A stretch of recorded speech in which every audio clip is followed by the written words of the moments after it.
వందే మాత్రం. నేను మీ journalist Navata. Welcome to R political.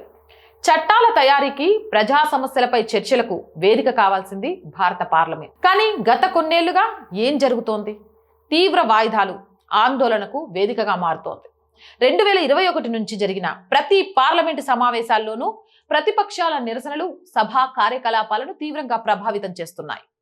పెక్సన్ spyware వ్యవహారం నుంచి సాగు చట్టాలు, అదాని రోడ్ల వివాదం, మణిపూర్ హింస, విపక్ష ఎంపీల రికార్డు స్థాయి సస్పెన్షన్ల వరకు చట్టసభలు ఎలా సాగాయి?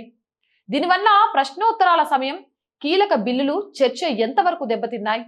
దీనికి సంబంధించిన ఒక విశ్లేషణ ఇప్పుడు మీకు అందిస్తా. 2021 వర్షాకాల సమావేశాల నుంచి పార్లమెంట్ శైలి పూర్తిగా మారిపోయింది. పెగసస్ స్పైవేర్ వివాదం, వ్యవసాయ చట్టాల రద్దు డిమాండ్తో ప్రతిపక్షాలు ఉభయ సభలను స్తంభింపచేశాయి. ఆ తర్వాత వరుసగా 2022లో ద్రవ్యోల్బణం, జీఎస్టీ పెంపుదల, దర్యాప్తు సంస్థల దుర్వినియోగంపై రభస. 2023లో అదాని గ్రూప్ వ్యవహారంపై జేపీసీ అంటే జాయింట్ పార్లమెంటరీ కమిటీ వేయాలన్న డిమాండ్ మరియు మణిపూర్ హింసాకాండపై ప్రధాని ప్రకటన చేయాలంటూ సభలను స్తంభింపచేశారు. ఇక 2023 శీతాకాల సమావేశాలు పార్లమెంటు భద్రతా లోపంపై చర్చకు పట్టుబడుతూ నిరసన తెలిపారు. ఏకంగా 146 మంది విపక్ష ఎంపీలను సస్పెండ్ చేయడం పార్లమెంటు చరిత్రలోనే రికార్డుగా నిలిచింది. నిరసనల ఉధృతి వల్ల చట్టసభల పనితీరు గణనీయంగా పడిపోయింది. చర్చలు లేకుండా బిల్లుల ఆమోదం జరిగింది. గందరగోళం మధ్య ఎలాంటి లోతైన విశ్లేషణ లేకుండా నిమిషాల వ్యవధిలోనే కీలక బిల్లులు ఆమోదం పొందడం పరిపాటిగా మారింది. ప్రజా సమస్యలను లేవనెత్తే Q&A చాలా రోజుల నిరసనల మధ్య తుడిచిపెట్టుకుపోయింది. అదేనండి క్వశ్చన్ అండ్ ఆన్సర్స్. నిమిషానికి లక్షలాది రూపాయల ప్రజాధనం వెచ్చించే పార్లమెంట్ గంటల తరబడి వాయిదా పట్టంపై సర్వత్రా ఆందోళన వ్యక్తమైంది.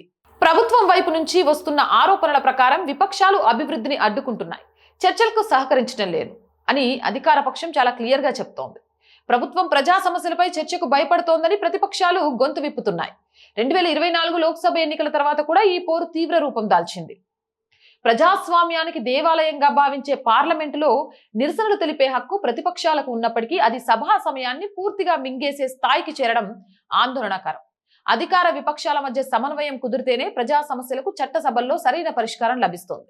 అవునంటారా కాదంటారా? మీ అభిప్రాయం కామెంట్ చేయండి. Jai Hind, Jai Bharat. And more videos కోసం our group of channels, our voice, our political, our Sanskriti 3 channels ని వెంటనే సబ్స్క్రైబ్ చేయండి. కంటెంట్ బాగుంది అనిపిస్తే లైక్ చేయండి, షేర్ చేయండి. ఆర్థికంగా ఆర్ వాయిస్ కి చేయూతను అందించండి. ఆర్థికంగా సపోర్ట్ చేయాలంటే సబ్స్క్రిప్షన్ పక్కనే జాయిన్ అనే బటన్ ఉంది. 1 to 5 లెవెల్స్ ఉన్నాయి. ఏదో ఒక లెవెల్లో సపోర్ట్ చేయండి. అలాగే స్క్రీన్ మీద గూగుల్ పే, ఫోన్ పేతో పాటు అకౌంట్ డీటెయిల్స్ ఉన్నాయి.